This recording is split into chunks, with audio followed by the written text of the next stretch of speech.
إن الحمد لله نحمده ونستعينه ونستغفره ونؤمن به ونتوكل عليه ونعوذ بالله من شرور أنفسنا من يهد الله فلا مضل له ومن يضلله فلا هادي له ونشهد أن لا إله إلا الله وحده لا شريك له لا وزير له ولا نظير له ولا مثل له ولا مثيل له ونشهد أن سيدنا ومولانا وأولانا محمدا عبده ورسوله أما بعد فأعوذ بالله من الشيطان الرجيم بسم الله الرحمن الرحيم يا أيها النبي حسبك الله ومن اتبعك من المؤمنين وعن أبي هريرة رضي الله تعالى عنه قال قال رسول الله صلى الله عليه وسلم صيام عاشوراء أحتسب على الله أن يكفر السنة التي قبله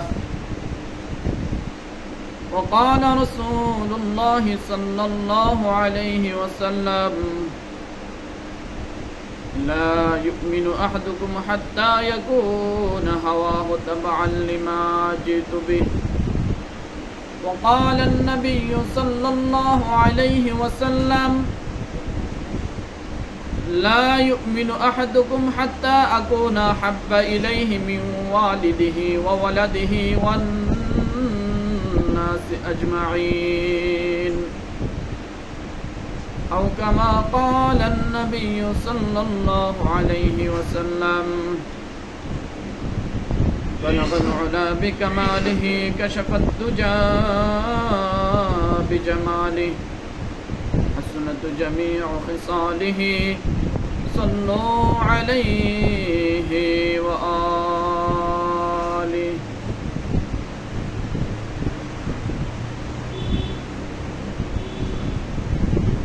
रुखसार से बुर्का का जरा पर्दा उठा दो रुखसार से बुर्का का जरा पर्दा उठा दो लिल्लाही मुझे हुस्न खुदा दाद का दो ऐ बहर करम सदका हुसैन इब्न अली का पियासा हो मुझे शरबत दीदार पिला दो मैं दूर हो मजबूर हो ऐ सैयद आलम मैं दूर हो मजबूर हो ऐ सैयद आलम दीदार दिखाते नहीं आवाज सुना दो।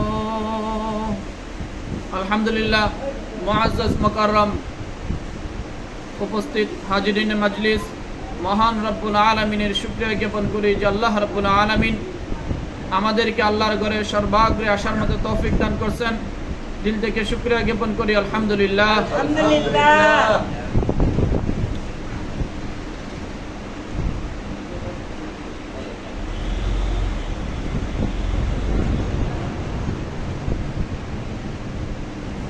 আপনারা আমার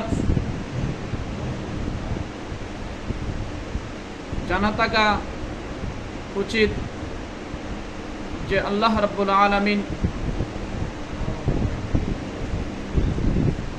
যে আপনাকে আমাকে সৃষ্টি করছেন, সৃষ্টির লক্ষ্য উদ্দেশ্য আপনার আমার কি এটা আমি ভালোভাবে জানি। যে রাব্বুল আলামিন যত হুকুম দিয়েছেন, যেগুলো করতে বলছেন করব, যেগুলো না করতে বলছেন না করব, এবং বিভিন্ন ইবাদত বন্দেগী আপনার আমার বিভিন্ন দিবসকে উপলক্ষ করে হয়, সেই দিবসগুলো জেনে থাকা দরকার। এবং বিশেষত যেহেতু ইবাদত বন্দেগী আমাদের মুসলমানদের আরবি মাস কেন্দ্রিক হয়, সেজন্য আরবি মাসের হিসাব রাখাও দরকার। বৈশাখ মাস আসলে আপনার আমার সবার জানা হয়, আমরা ইলিশ খাই, পান্তা খাই, আমরা বাঙালি হই। বা আমরা যারা গ্রামে থাকি ওরা এতটা এটার উৎসব আমেজ না পাইলেও যারা শহরে থাকে তারা ঠিকই পায়, তারা ঠিকই বৈশাখে ইলিশ খাওয়ার জন্য, পান্তা খাওয়ার জন্য রেডি থাকে। বাঙালি হওয়ার জন্য কি রেডি থাকে, পাঞ্জাবি পরে কি লুঙ্গি পরে, মেয়েরাও মেয়েদের ড্রেস যেগুলো আছে এগুলো বুঝি বাঙালি সংস্কৃতি, সেই হিসেবে তারা ওই দিন কি বাঙালি রূপ ধারণ করে। পুরা বছর যে ওরা কই থাকে খুঁজে পাওয়া যায় না। এরপরে যখন আবার 31st নাইট আসে, ইংরেজি বর্ষ শেষ হয়ে যায়, হ্যাঁ, নতুন বছর শুরু হয়, তখনও আবার দেখবেন যারা সুশীল, হ্যাঁ, এবং শিক্ষিত আমরা যাদেরকে জানি, বা আমাদের যারা ইয়াং আছে, ছেলে হোক মেয়ে হোক, খুবই সোচ্চার এই ব্যাপারে। এই রাতকে উদযাপন করার জন্য, আগত মাসকে স্বাগত জানানোর জন্য সবাই রেডি আর প্রস্তুত থাকি।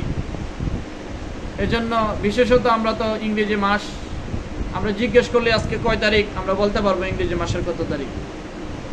বাংলাটাও তেমন সবাই বলতে পারি না, যারা আমরা মনে করেন গ্রামে থাকি, যেহেতু আমাদের কৃষি নির্ভর, কৃষি করি, সেজন্য আমরা কখন আমাদের ফল ফসল লাগাইতে হবে, কাটতে হবে, এই জন্য আমরা যারা একটু মানে পড়া লেখা থেকে একটু দূরে গ্রামে থাকি ওরা মোটামুটি জানি, কিন্তু আরবি মাসটা ওইটা আমরা কেউই জানি না।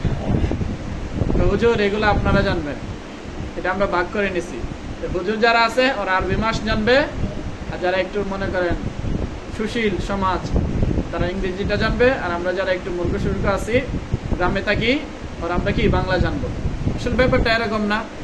ব্যাপারটা হচ্ছে কি জানেন, আরবি মাসের হিসাব রাখা না, ওই যে ইংরেজি মাসের হিসাব রাখা যেরকম আপনি মনে করেন জরুরি বিষয়, হ্যাঁ, বাংলা মাসের হিসাব রাখা দরকার, অনুরূপভাবে আরবি মাসটাও যদি আপনি ধর্মীয় দৃষ্টিকোণ থেকে দেখেন তাহলে এটাও অতীব গুরুত্বপূর্ণ, খুব জরুরি বিষয়। সেজন্য ওই বছরটাও কখন আসে যায় সেটাও একটু খোঁজখবর রাখা দরকার, কি দরকার না বলেন? দরকার। কিন্তু এই যে বছর গেলে আবার নতুন বছর আসলে উদযাপন করা, এই বিষয়টা ইসলামে সমর্থন করে না। চাই সেটা বাংলা নববর্ষ হোক, অথবা ইংরেজি কি বর্ষ হোক, অথবা আরবি হোক, যাই হোক, আল্লাহ আরবি বছরকে বাংলাদেশের জন্য কি রাখছে, এই অপসংস্কৃতি থেকে, এগুলো থেকে আল্লাহ রাব্বুল আলামিন আমাদেরকে এই আরবি মাসকে মুক্ত রাখছে। কারণ মুক্ত কিভাবে রাখছেন? কারণ আমরা আরবি মাসেই কখন আসে কখন যায় জানি না। কারণ এক বছর যে চলে গেছে, আরেক বছর শুরু হয়েছে আরবি বছরের, আপনার আমার কি খবর আছে? খবর নাই। আরবি মাস কয়টা এটাই বলতে পারবো না, ঠিক আছে? এটা মানে খুবই দুঃখের বিষয়। কি আপনারা বলতে পারবেন না? আমি তো এক ক্লাসে জিজ্ঞেস করছি, ঠিক আছে, ওই এক ক্লাসের, ঠিক আছে, স্টুডেন্ট যারা আছে ওরাই বলতে পারে নাই যে কখন কোন মাস, আবার আরবি 12 মাস। এটা দুঃখের বিষয়, ঠিক আছে, অসচেতন, ঠিক আছে। তো এটা আগ্রাসন, যে কোনো জিনিসের যেটা বেশি চর্চা হবে এটা মানুষ জানে, আর অনেক জিনিস আছে যেগুলো জরুরি, এগুলো ঢাকা পড়ে যায়, যেরকম আরবি বছরের হিসাব রাখা। এটা তো যারা ইসলামিক মন মাইন্ডের বা একটু দিনদার, ওদের অবশ্যই রাখা দরকার, আর প্রতিটা মুসলমানের অবশ্যই জানা থাকা দরকার। কারণ আরবি বছরের হিসাব রাখা কি ফরজে কিফায়া, আরবি বছরের হিসাব রাখা কি ফরজে কিফায়া। কারণ আপনি যদি আরবি বছরের হিসাব না রাখেন তাহলে কখন রমজান আসলো, কখন রোজা ঈদ আসলো, কখন কুরবানি ঈদ আসলো, কখন আশুরা আসলো, কখন আবার ওই যে রজব আসলো, পরে রজবের শাবানের 15 তারিখ আসলো, এই যে ইবাদত দিবস কেন্দ্রিক যে ইবাদত বন্দেগীগুলো আছে এগুলো আমি জানতে পারবো না, পারবো? সেজন্য এটা জানিয়ে থাকা দরকার। কারণ রোজা যখন থেকে শুরু হয় তখন থেকে যদি আমি না জানি, যে কোনো এক মাসে রাখলে হবে নাকি? রোজা ঈদ যে কোনো একদিন করলে হবে নাকি? পরে কুরবানি ঈদ যে কোনো এক সময় করলে হবে নাকি? ইংরেজি ডেট অনুযায়ী বা বাংলা বর্ষ অনুযায়ী আমরা এই বছর এই ডেট অনুযায়ী আমরা কি করব, আমরা এই কুরবানি ঈদ করবো, হবে না, বরং আরবি মাসের সাথে মিলাই রেখে পরে কি করতে হবে, আমাদের এই ইবাদত বন্দেগীগুলো করতে হবে। সেজন্য এটা জেনে থাকা দরকার, এবং হিজরির সূচনা কিভাবে হয়েছে সেটাও জেনে থাকা দরকার। এই বিষয় নিয়ে 2 সপ্তাহ থেকে আমি চিন্তা ছিল যে আলোচনা করব, কিন্তু বিভিন্ন সময় বিভিন্ন বিষয় চলে আসে যেগুলো আগে বলতে হয়, ঠিক আছে। ওই হিজরির গণনা শুরু হয়েছে, এটার একটা ইতিহাস আছে। যেরকম আমরা বাংলা কিভাবে সন শুরু হয়েছে, এটার একটা ইতিহাস আছে। যারা আমরা শিক্ষিত সমাজ আছে জানি যে এই যেহেতু আমাদের এই যে ফল ফসল উঠাইতে বা ক্ষেত কিরি করতে আমাদের সমস্যা হয়, সেজন্য মুঘল সম্রাট যে আকবর, ঠিক আছে, সে কি করছিল, ওই বাংলা সনে প্রচলন শুরু করছিল তার নির্দেশের মাধ্যমে। ওই রকম ইংরেজি যে বর্ষ শুরু হয়, এটাও তারা খ্রিস্টান যারা, এটা হচ্ছে মানে খ্রিস্টানদের হিসাব। ইংরেজি বর্ষে কাদের হিসাব, খ্রিস্টান নাসারা যারা, তাদের হিসাব। তারা জানুস এক দেবতা ছিল, তাদের এই যে মাসগুলোর যে নাম রাখছে, মাসগুলোর নামের একটা কারণ আছে, যে ওরা ওই যে পুরো বছর চলে যাওয়ার পরে যেহেতু অনেক ভুলভ্রান্তি সবার মধ্যে হয়, তাদের মধ্যে হয়েছে, তাদের ধর্ম অনুযায়ী তাদেরও অনেক পাপ হয়েছে। এই পাপ মোচনের জন্য তারা কি করে, একটু মানে সুখ প্রকাশ করে, এবং তারা যেভাবে ইবাদত বন্দেগী করা দরকার, হ্যাপি নিউ ইয়ার আসলে ওইভাবে করে, এবং নতুন বছরকে স্বাগত জানানোর জন্য যা যা করা দরকার তাদের ধর্মরীতি অনুযায়ী করে। আমরা তো মনে করি এটা মনে হয় একটা সামাজিক একটা বিষয়, ঠিক আছে, এরকম না। বরং এই যে জানুয়ারি ফেব্রুয়ারি এক একটা মাস কেন নাম হইলো, এগুলোর এক একটা কারণ আছে। বিশেষ করে জানুয়ারি শুরু হয়েছে তাদের এক দেবতার নাম দিয়ে, জানুস দেবতা ছিল, ঠিক আছে। ওই জানুস দেবতার নাম দেখে একটু কাটচাট করে তারা জানুয়ারি রাখছে। এরকম প্রতিটা মাসের একটা কারণ আছে। আল্লাহ রাব্বুল আলামিন আমাদেরকে যেরকম মহরম দিচ্ছেন, মহরম কেন দিচ্ছেন, এটারও একটা কারণ আছে। মহরম তো সম্মানিত, মহরম তো হারাম। আল্লাহ রাব্বুল আলামিন 4টা মাসকে সম্মানিত করছেন, একটা হচ্ছে জিলকাদ, একটা জিলহাদ, একটা মহরম, আর একটা রজব, ঠিক আছে। আশহুরুল হুরুম বলা হয়। আল্লাহ রাব্বুল আলামিন 4 মাসকে বিশেষভাবে সম্মানিত করছেন। এখানে আবার রমজান নাই, রমজান তো অন্য জায়গায় আছে, অন্য দিক থেকে রমজানের কি আছে, ফজিলত আছে, কিন্তু আল্লাহ রাব্বুল আলামিনের কাছে 4টা মাস বেশি কি সম্মানিত, আশহুরুল হুরুম বলা হয় তাদেরকে, ঠিক আছে। এই 4টা মাসকে আল্লাহ রাব্বুল আলামিন সম্মানিত করছেন 12 মাসের মধ্যে। এর মধ্যে থেকে 1 নম্বর হচ্ছে কি না, 1 নম্বর জিলকাদ, 2 নম্বর কি জিলহজ। কিন্তু বছরের শুরু থেকে হিসাব করলে মহরম। এই এখন মহরম মাস চলতেছে। কোন মাস চলতেছে? মহরম মাস চলতেছে। এই মহরম মাসের আজকে কত তারিখ আমি জানি না, ঠিক আছে। আগামী বুধবারে 10 তারিখ হবে। তো বলেন আজকে কয় তারিখ? আগামী বুধবারে যে 10 তারিখ হয়, আজকে কয় তারিখ? 4-5 তারিখ হবে না, এরকম। আচ্ছা, যাই হোক, এই আগামী 10 তারিখ একটা কি আছে, আমাদের করণীয় আমল আছে, ঠিক আছে। এই 10 তারিখে আশুরার বিশাল ইতিহাস আছে। আল্লাহ রাব্বুল আলামিন, ঠিক আছে, বিশেষত সবচেয়ে যে কারণে আশুরা বেশি আলোচিত, ঠিক আছে, মুহররম, সেটা হচ্ছে নাজাতের মুসা আলাইহিস সালামকে আল্লাহ রাব্বুল আলামিন, এই যে ফেরাউনের নাম শুনে নাই এরকম আছে নাকি দুনিয়াতে? কেউ নাই। এই ফেরাউনের নির্যাতন থেকে, নিষ্পেষণ থেকে, ঠিক আছে, আল্লাহ রাব্বুল আলামিন এই বনি ইসরাইলকে, ঠিক আছে, ওই 10 মুহররম কি করছিলেন, নাজাত দিছিলেন। এটা হচ্ছে তাদের মুক্তি বা বিজয় দিবস। সেজন্য মুসা আলাইহিস সালামকে যেহেতু ওই দিন নাজাত দিছেন, সেজন্য ইহুদিরা ওই দিনকে কেন্দ্র করে তারা কি রাখতো, রোজা রাখতো। আল্লাহ রাসূল সাল্লাল্লাহু আলাইহি ওয়াসাল্লাম যখন হিজরত করে এই মক্কা থেকে মদিনায় গেলেন, তখন উনি দেখতে পারলেন যে মদিনার অধিবাসী যারা অধিকাংশ কি ছিল, ইহুদি ছিল, তারা ওই মুহররমে 10 তারিখে আসলে রোজা রাখে। তা আল্লাহ রাসূল সাল্লাল্লাহু আলাইহি ওয়াসাল্লাম সাহাবাদেরকে জিজ্ঞেস করলেন যে তারা ওই দিন রোজা রাখে কেন?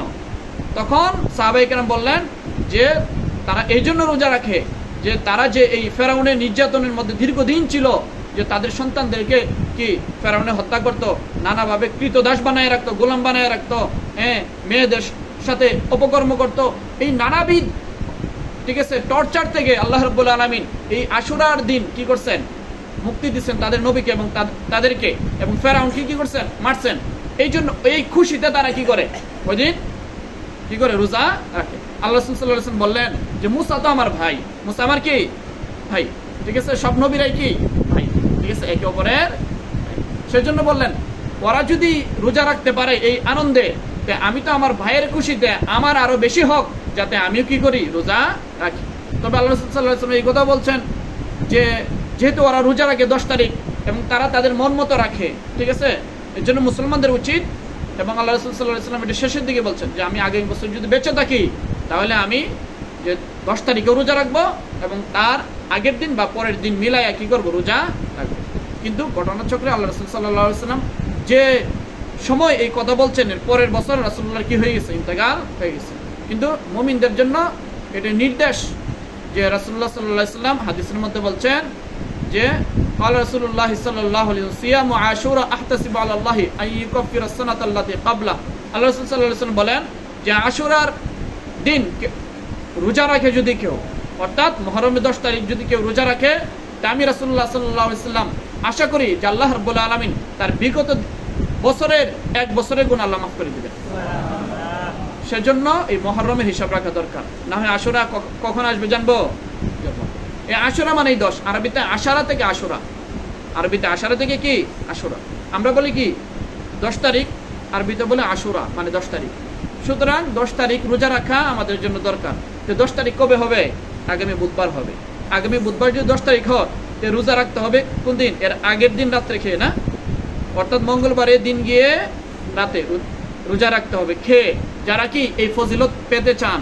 এর জন্য আর ইহুদিদের বিরুদ্ধাচরণ করার জন্য 9 তারিখে রোজাও রাখা দরকার। হাদিসের মধ্যে আছে দুটোটাই, যে আসর রোজা তো রাখবোই, সাথে একদিন আগে এবং পরে মিলায় রাখবো, কিন্তু যেটা আগে রাখার কথা আসছে সেটা বেশি গুরুত্বপূর্ণ, অর্থাৎ 9 তারিখ 10 তারিখ আমরা সোমবার দিন গিয়ে রাত খেয়ে রোজা রাখবো এবং মঙ্গলবার দিন গিয়ে রাত খেয়ে কি করবো, রোজা রাখবো। তাহলে আশুরার কি ফজিলত আমরা পেয়ে যাব, ঠিক না? আর ওই যে হিজরির সূচনা হয়েছিল, হিজরিরও একটা ইতিহাস আছে। এই হিজরি গণনা কিন্তু একবারে পৃথিবীর শুরু থেকে না, আল্লাহ রাব্বুল আলামিন একদম পৃথিবী যখন থেকে শুরু করছেন তখন থেকে কি করছেন, মুহররম, সফর এবং এই সময় শুরু করছেন, মাস আছে, কিন্তু ওইভাবে হিজরি গণনা হইতো না।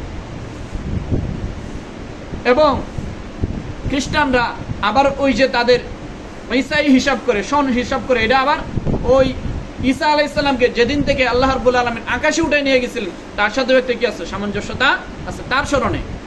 এবং মুসলমানরা যখন হিজরি গণনা শুরু হয়েছে, ইতিহাস হযরত উমর রাদিয়াল্লাহু তাআলার যুগ থেকে হিজরি গণনা কি হয়, শুরু হয়।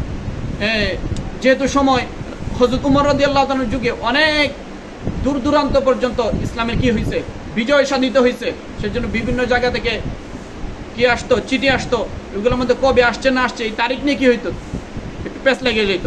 সেজন্য পেঁচ যাতে না লাগে, কত তারিখ আসছে, কোন মাসে আসছে, কোন বছরে আসছে, এটা একটা জানার থাকার জন্য হযরত উমর রাদিয়াল্লাহু তাআলার নির্দেশে এই হিজরি গণনার কি হয়, শুরু হয়। অনেকে প্রস্তাব রাখছে যে রাসূলুল্লাহর জন্ম তারিখ থেকে কি হোক, হিজরি গণনা হোক, মানে বছর, আরবি বছর গণনা করা হোক। অনেকে বলছে রাসূলুল্লাহ যেহেতু নবুয়ত প্রাপ্তি হয়েছেন 40 বছর বয়সে, ঠিক আছে, অর্থাৎ নবুয়তে প্রকাশ হয়েছে 40 বছর বয়সে। আল্লাহ রাব্বুল আলামিন নবীকে সব নবীর আগেই নবুয়ত দান করছেন, কিন্তু নবীজির নবুয়ত প্রকাশ পাইছে কত বছর বয়সে, 40 বছর বয়সে। এটা নিয়ে আবার বাংলাদেশে একটু কি আছে, দলাদলি, মারামারি, কাটাকাটি আছে। যাই হোক, অনেকে বলছে যে 40 বছর বয়সে যেহেতু নবীর নবুয়তে কি পাইছে, প্রকাশ পাইছে, সেজন্য সেখান থেকে কি আরবি বছরের হিসাব শুরু হোক।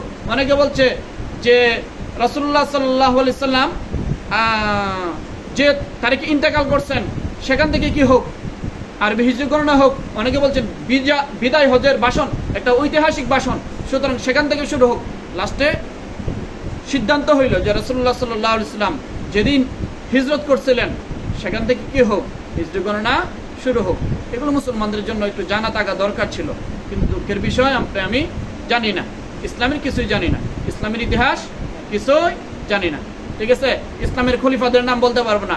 ইসলামের প্রাথমিক যুগে যারা ইসলাম কি করছে, মানে রাষ্ট্র পরিচালনা করছে, দেশ চালাইছে, পুরা হযরত উমর রাদিয়াল্লাহু তাআলার যুগের কথা সবাই জানেন, যে পুরা পৃথিবীর অর্ধেক পৃথিবী হযরত উমর কি করছেন, শাসন করছেন। এগুলো ইতিহাসের বইয়ের মধ্যে আছে, কিন্তু হযরত উমর রাদিয়াল্লাহু তাআলা ঠিক আছে জীবনী আমরা জানি না।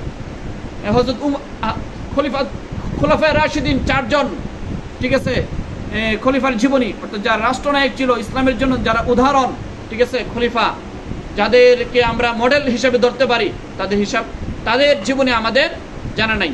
ইসলামী খেলাফত কিভাবে ধ্বংস হয়েছে, আজকে মুসলমানদের কোথাও কেন ইসলামী শাসন ব্যবস্থা নাই, কারণ কি? এবং ইসলামী আমরা মুসলমান, অথচ আমাদের দাবি ছিল, আমাদের প্রাণী দাবি হওয়া দরকার ছিল যে আমরা যেহেতু কোরআনকে বিশ্বাস করি, রাসূলকে বিশ্বাস করি, রাসূলকে মানি, সুতরাং আমাদের সর্বক্ষেত্রে ইসলামের বিধান প্রযোজ্য হওয়া দরকার ছিল।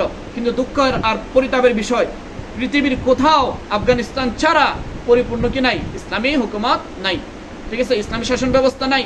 আজকে আপনি আমার 90% মুসলমানের দেশ, এখানে কি আছে ইসলামী শাসন ব্যবস্থা? নাই কেন? আমরা তো মুসলমান, নাই কেন? এটা কি দরকার নাই ইসলামী শাসন ব্যবস্থা? বলেন, ক্ষমতার মধ্যে যদি ভালো মানুষ থাকে তাহলে এটা দেশের জন্য ভালো হবে না মন্দ মানুষ থাকলে ভালো হবে? হ্যাঁ, ভালো মানুষ থাকলে ভালো হবে না? তো ভালো মানুষ কারা? যারা দিন ধর্ম মানে, সত্যিকার অর্থে যারা দিন ধর্ম মানে, যারা লেবাসদারি তারা নয়। এই যে আমাদের আবেদ কাকু, যারা সোশ্যাল মিডিয়াতে কি আছেন, অ্যাক্টিভ আছেন, যে যারা আবেদ কাকুর কথা জানেন, যে মেধাবীদেরকে এমনি গায়েল করে ফেলতেছে, ঠিক আছে? বিভিন্ন এই যে আবার কোটা আন্দোলন হইতেছে, এটা তো সবাই জানেন যারা কি আছেন, অ্যাক্টিভ আছেন, যে কোটা আন্দোলন হইতেছে, যে মেধাবীরা মেধার মূল্যায়ন পাচ্ছে না বাংলাদেশে, ঠিক আছে? যারা মেধাবী, রাত দিন পড়াশোনা করে কষ্ট করে, ঠিক আছে, মেধা অর্জন করছে বা ডিগ্রি অর্জন করছে, বা যারা কষ্ট করে সফলতার দ্বার প্রান্তে পৌঁছছে, তাদেরকে মূল্যায়ন করতেছে না দেশে, ঠিক আছে? সেই জন্য যে দেশে মেধাবীদের মূল্যায়ন হয় না, সে দেশ দুর্নীতি মুক্ত হবে কিভাবে? সে দেশের উন্নয়ন হবে কিভাবে? কারণ সব যাবে কারা? যারা দুর্নীতিবাজ, ঠিক আছে, ওরা যাবে। যারা দেশের সম্পর্কে, দেশের অর্থনীতি সম্পর্কে যাদের কি নাই, ভালো ধারণা নাই, এবং রাষ্ট্র কিভাবে পরিচালনা করতে হয় ধারণা নাই, শুধু টাকা দিয়ে যাইতে পারলে হয়েছে, ঠিক আছে? এটা বাপ দাদা থুয়ে গেছে আমাদের জন্য, ঠিক আছে? কোটা দিয়া, আমরা কোটা দিয়ে খালি ফাইরে ফাইরে কি আমরা কি আমার জাম খাইতে থাকবো। এই জন্য দেশ পরিচালনা করার বিচক্ষণ নেতা বাংলাদেশে নাই, ঠিক আছে? এই জন্য বাংলাদেশে অর্থনৈতিক এই অবস্থা। যারা আছে ওই যে বাপ দাদার আমল থেকে তারা ছিল, এই জন্য তারা আছে। বাংলাদেশের জন্য 12টা বেজে গেছে অলরেডি, ঠিক আছে? যারাই যখন আসতেছে, না হয় 54 বছর হয়ে গেছে বাংলাদেশের মানুষের, নিরীহ মানুষের এই অবস্থা কেন? কারণ যারা যায় পালাক্রমে একে অপরে 5 বছর হোক, 10 বছর হোক, 20 বছর হোক, সবাই প্রতিযোগিতামূলক চুরি করে, দুর্নীতি করে। দেশের প্রকৃত অর্থে দেশপ্রেম তাদের ভিতরে নাই। এই যে কোটা আন্দোলন হইতেছে, এখানে যৌক্তিক একটা বিষয়, এই মেধাবীদেরকে মূল্যায়ন করার জন্য, ঠিক আছে? আবার ওই যে যারা দুর্নীতি করতেছে, কোটি কোটি টাকা পাচার করতেছে, তাদেরকে ধরার মতো কেউ নাই, ঠিক আছে? এই জন্য এটা দুঃখের পরিতাপে। এই জন্য আর বিশেষ করে আমাদের যুব সমাজ আছে কি নিয়া? শুধু খেলাধুলা, রং তামাশা, এগুলো নিয়ে। প্রকৃত অর্থে তাদের দেশ নিয়ে কোনো ভাবনা নাই, দিন নিয়েও কোনো ভাবনা নাই, ঠিক আছে? আমরা যারাও একটু আধটু, ঠিক আছে, সমাজ নিয়ে ভাবি, দেশ নিয়ে ভাবি, ধর্ম নিয়ে ভাবি, তারাও একদম নগণ্য এবং মানে ঘা বাসায় বাসায়, ঠিক আছে, গুরুত্বের সাথে না। অনেক, ঠিক আছে, অনেক বিপর্যয়ের মুখে বাংলাদেশ যাইতেছে, যেগুলো আপনি আমার কি নাই খবর। খুবই দুঃখের মধ্যে মানুষ দিন যাপন করতেছে, অনেক কষ্টের মধ্যে আছে। 54 বছর হয়ে গেছে, কিন্তু কত কষ্ট এখনো মানুষ দুবেলা খাইতে পারে না, ঠিক আছে? এই জন্য সত্যিকার অর্থে যারা দিনদার, সত্যিকার অর্থে যারা ভালো মানুষ, তারা নেতৃত্বে যাক, তারা যে কোনো দলের হোক। যেরকম উদাহরণস্বরূপ অনেক নেতাকর্মী বর্তমানেও এই সরকারের আমলেও আছে, যারা কি উদাহরণস্বরূপ, ওরা থাকলে দেশের উন্নয়ন হবে। আবার কিছু আছে কি, হাতে গোনা কয়েকজন আছে ভালো, কিন্তু বাকিরা সবাই তো কি চোর, ঠিক আছে, ডাকাত। এই জন্য 4-5 জন আর কি করবে? সেজন্য আমরা যারা আছি সব মসজিদ থেকে, যদি যারা যার যে দায়িত্ব আছে, ওলামায়ে কেরামের দায়িত্ব হচ্ছে কি সমাজকে সচেতন করা, ভালো গাইডলাইন দেওয়া, সুন্দর পথে সুপথে চলার জন্য কি দেওয়া, মোটিভেশন করা। এই কথাগুলো যদি আমরা সব মসজিদ থেকে ওলামায়ে কেরাম বলেন, আমরা যারা সচেতন আছি, সচেতনতা চলি, তাহলে ইনশাআল্লাহ সমাজ কি হবে? পরিবর্তন হবে। বিশেষত আমাদের এলাকার যারা ভাইয়েরা আছেন, যুবশ্রেণী আছেন, ওরা অনেক উদ্যোগী দেখি, ঠিক আছে? এবং আপনারা যারা আছেন উদ্যোগী, তাদের জন্য আরো কিছু গাইডলাইন থাকবে। আমরা সমাজ সেবা যেরকম করব, সামাজিক কাজ যেরকম করব, এরকম ধর্মীয় কাজও করব। না হয় সামাজিক কাজ করলে আমি কি পারবো না, সমাজকে সুন্দর করতে পারবো না, ঠিক আছে? কারণ যারা শুধু সামাজিক কাজ করে, তারাও সমাজকে আগে নিতে পারবে না। আর ধর্মীয় কাজ যতগুলো আছে সবগুলোই সামাজিক কাজ। এই জন্য আমরা ধর্মকে অ্যাবাউট করবো না। আমরা অনেকে যারা আছি, ঠিক আছে, প্রতিটা এলাকাতেই কম বেশি কি থাকে, সংস্থা থাকে, তো ওরা সামাজিক কাজ করে, কিন্তু ধর্মীয় কাজে পিছায় থাকে অনেক ক্ষেত্রে। তো আপনি ধর্মীয় কাজটা কখন করবেন? ধর্মীয় কাজটা কি দরকার নাই আপনার? ধর্ম কি সমাজের মধ্যে নাই? সমাজের মধ্যে ধর্মকে কি করতে হবে? প্রাধান্য দিতে হবে। মসজিদ কিভাবে আবাদ হয়, সেই ধার্মিকতার পরিচয় দিতে হবে।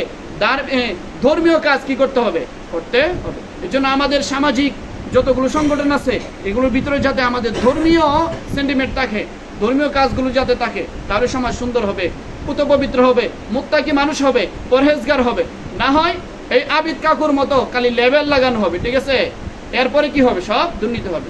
আবিদ কাকু তো একজন ড্রাইভার মাত্র, কিন্তু এর উপরে আরো আছে না, উনি চালক, এর উপরে মহাপরিচালক আছে না। এর জন্য সমাজ অনেক অধপতনের দিকে যাইতেছে। অনেক বিষয় আজকে বলার দরকার ছিল, আর সবচেয়ে যে বিষয়টা আজকে বলতে চাইছিলাম, শুধু হিজরি সম্পর্কে বললে সময় চলে যাবে, এর জন্য সব বিষয় তো কম বেশি করে বলা দরকার, ওগোছলভাবে বললাম। আর বিশেষ করে আশুরা আসলে আমাদের সমাজে 10 তারিখ অনেকে হযরত হুসাইন রাদিয়াল্লাহু তাআলা শাহাদতকে কেন্দ্র করে অনেক বাড়াবাড়ি করে, পরে রক্তাক্ত হয়, মুর্শিয়া করে, মানে নিজেকে নিজে রক্তাক্ত করে, রেলি করে, শোক প্রকাশ করে, এগুলো ইসলাম একদম সমর্থন করে না। ইসলাম এগুলো কি করে না, একদম সমর্থন করে না। এই হুসাইন রাদিয়াল্লাহু তাআলাকে যারা হত্যা করছে, হযরত আলী রাদিয়াল্লাহু তাআলাকে যারা হত্যা করছে, তারাই আজকে হযরত হুসাইন রাদিয়াল্লাহু তাআলা এবং হযরত আলী রাদিয়াল্লাহু তাআলা দরদি হয়ে গেছে, ঠিক আছে। যারা হযরত হুসাইনকে হত্যা করছে কারবালার প্রান্তরে নির্মমভাবে, ওনার ফ্যামিলি সহ 80 জন যারা ছিল সবাইকে যারা হত্যা করছে, তারাই আজকে কি করে, হযরত হুসাইন রাদিয়াল্লাহু তাআলার জন্য অতিভক্তি করে, অতিভক্তি। আমাদের সমাজে একটা কথা আছে, অতিভক্তি চোরের লক্ষণ, ঠিক আছে। এই শিয়া যে একটা সম্প্রদায়, এটা দুনিয়ার মধ্যে থেকে সবচেয়ে বেশি ইসলামের ক্ষতি করছে। এই শিয়াদের একটা পরিচয় আছে, বিস্তারিত আলোচনা দরকার। কিন্তু এই শিয়া সম্প্রদায় কারা আপনি আমি জানি না। বাংলাদেশের মধ্যে শিয়া আছে, ঠিক আছে, ঢাকার মধ্যে বিভিন্ন শিয়াদের মসজিদ আছে, ঠিক আছে। তারা হযরত মুহাম্মদ সাল্লাল্লাহু আলাইহি ওয়াসাল্লামকে যারা কট্টর শিয়া, তারা নবী মানে না, হযরত উমর রাদিয়াল্লাহু তাআলাকে গালিগালাজ করে, হযরত আবু বকর রাদিয়াল্লাহু তাআলার শাসন আমল মানে না, তারা হযরত আলী রাদিয়াল্লাহু তাআলাকে শুধু মানে, ঠিক আছে, হযরত হুসাইন রাদিয়াল্লাহু তাআলাকে মানে, ঠিক আছে। শিয়া যারা আছে, যে কয়দিন আগে একজন ইরানের প্রেসিডেন্ট কে মারা গেছেন, ইব্রাহিম রাইসি। ওই ইব্রাহিম রাইসি সম্পর্কে অনেকে শোক প্রকাশ করছেন, সমবেদনা জানাইছেন। অনেকে মনে করছেন যে ইসলামের একজন সিপাহ সালার চলে গেছে। বাস্তবিক অর্থে এটা ওরা কিছুটা ইসরায়েলের জন্য আতঙ্ক ছিল, কিন্তু অনেকটা ইসলামের জন্য আবার কলঙ্ক ছিল। এই ইতিহাস আপনার আমার কি নাই, জানা নেই। ভিতরের কথা আপনি আমি জানি না। এই মিডল ইস্টের মধ্যে সবচেয়ে বেশি শক্তিশালী দেশ হচ্ছে শিয়াদের, এটা হচ্ছে কি ইরান। এখানে যারা আছে ক্ষমতায়, তারা হচ্ছে কি শিয়ারা আছে। এই শিয়ারা ইসলামের জঘন্যতম ক্ষতিকারক একটা, ঠিক আছে, ভাইরাস। এই শিয়া যেহেতু আমাদের দেশে নাই, আমাদের অঞ্চলে নাই, সেজন্য ওলামা এখানে বেশি আলোচনা করেন না, সেজন্য জানেন না। ইহুদি যেহেতু নাই, ইহুদি যে কত দুষ্ট এটা আপনি আমি জানি না। আর ঠিক আছে, জানার সময় তো নাই, জানার সময় নেই। আপনি আমি সব যে আয়াত পড়লাম, ওই আয়াতের যদি আলোচনা করি দীর্ঘ সময় লাগবে। আল্লাহ রাব্বুল আলামিন বলছেন যে যারা মুমিন মুত্তাকি, যারা পরহেজগার, তারা সব ক্ষেত্রে রাসূলুল্লাহকে কি মানবে, মডেল মানবে। কিন্তু আপনি আমি কি কাকে মডেল মানবে, ঠিক আছে। খেলা আসলে খেলোয়াড়দেরকে, যদি নাটক আসেন নাটকের অভিনেতাদেরকে, ঠিক আছে, পরে যারা গান বাদ্য মানে এগুলো নিয়ে যারা আছে, শুধু দুনিয়া নিয়ে যারা আছে, পাপাচারের মধ্যে লিপ্ত আছে, সব ক্ষেত্রে আমরা তাদের জন্য জীবন দিতে প্রস্তুত। খেলা আসলে, খেলা যে কি উন্মাদনা বাংলাদেশের মধ্যে, ব্রাজিল আর আর্জেন্টিনা, এটা যারা জানেন না, কারা সবাই তো জানেন। রাত্রে একটা হইলেও কি আপনাকে আজান দিয়া তারা সজাগ করে দিবে। আজান মানে কি, ডাক দিবে আর কি, আহ্বান দিবে, মিছিল দিবে, ঠিক আছে। তারা দাওয়াত দিচ্ছে আপনাকে মিছিল দেওয়ার জন্য, দুঃখ আর পরিতাপের বিষয়। আচ্ছা, খেলার সময় সীমিত রাখলে তো হয়তো, খেলার জন্য একজন আরেকজনের জান নিয়ে ফেলে একজন, অনেকে এই যে বিশ্বকাপ যেটা গেছে, কাতার বিশ্বকাপ, তারা তো অনেকে খেলা হেরে গেছে থেকে প্রথম, ঠিক আছে, ম্যাচে অনেকে কি সুসাইড করছে, অনেকে মানে ওই স্ট্রোক করছে। যে কত কলঙ্কজনক অধ্যায় যে মুসলমানের জন্য, যে খেলার জন্য নিজেদের জীবন দিয়ে ফেলতেছে। যে উন্মাদনা, এই যে যারা খেলে তাদের 14 গোষ্ঠীর নাম পর্যন্ত কি আমাদের মুসলমান সন্তানরা জানে। কিন্তু এই কলঙ্কজনক অধ্যায় মুসলমানদের, এই যে খোলাফায়ে রাশিদদের কি জানে না, ইতিহাস জানে না, কোন খলিফার জীবনী জানে না, হযরত স্বয়ং রাসূলুল্লাহর জীবনী পর্যন্ত মুসলমানের সন্তানরা জানে। এটা কলঙ্কজনক অধ্যায়, ঠিক আছে। আপনি আমি সবাই পড়ে আছি শুধু দুনিয়ার জন্য, দুনিয়ার খায়সাতের পিছনে, দুনিয়ার রং তামাশার পিছনে, দুনিয়ার ভোগের পিছনে, দুনিয়ার শুধু আশার পিছনে। আর আখিরাত আমার কি হইলো, এগুলো দেখার আপনার আমার কি নাই, সময় নাই, সুযোগ নাই, টাইম নাই। দুনিয়ার যত বিষয় আছে সবগুলোর জন্য আপনি আমার সময় বের করার সময় আছে। কিন্তু এই যে কোটা আন্দোলন হইতেছে কিসের জন্য, শুধু দুনিয়ার জন্যই তো। তারপরেও তো এটা দরকারি বিষয়, ঠিক আছে, এই দুনিয়া অর্জন করতে গিয়ে অনেক চড়াই উতরাই পার হইতে হইতেছে আমাদের। ঠিক আছে, এই জন্য খুবই দুঃখের বিষয়। আমরা সামাজিক কাজ করি, ঠিক আছে, সামাজিক একটা আমাদের কাজ করতে হবে, দায়বদ্ধতা আছে, কিন্তু আমাদের ধর্মীয় কাজ করতে হবে, এই দায়বদ্ধতা আপনার আমার ভিতরে সেটা কাজ করে না। সেই জন্য যদি করতোই তাহলে আপনার আমার ধর্মীয় কতগুলো কাজ আছে। মসজিদে প্রতিদিন কি কি কাজ করা দরকার, মসজিদে মানুষদেরকে আহ্বান করা দরকার, মসজিদ আবাদ করা দরকার, মসজিদে আজান দেওয়া দরকার, এই কাজগুলো আপনার আমার কি করা দরকার ছিল মুসলমান হিসেবে। ঠিক আছে, সামাজিক সংগঠন অনেক মানুষ থাকতে পারে, কিন্তু মুসলমান হিসেবে বা হিন্দু হিসেবে হিন্দুদের ধর্মীয় কাজ তারা করে না।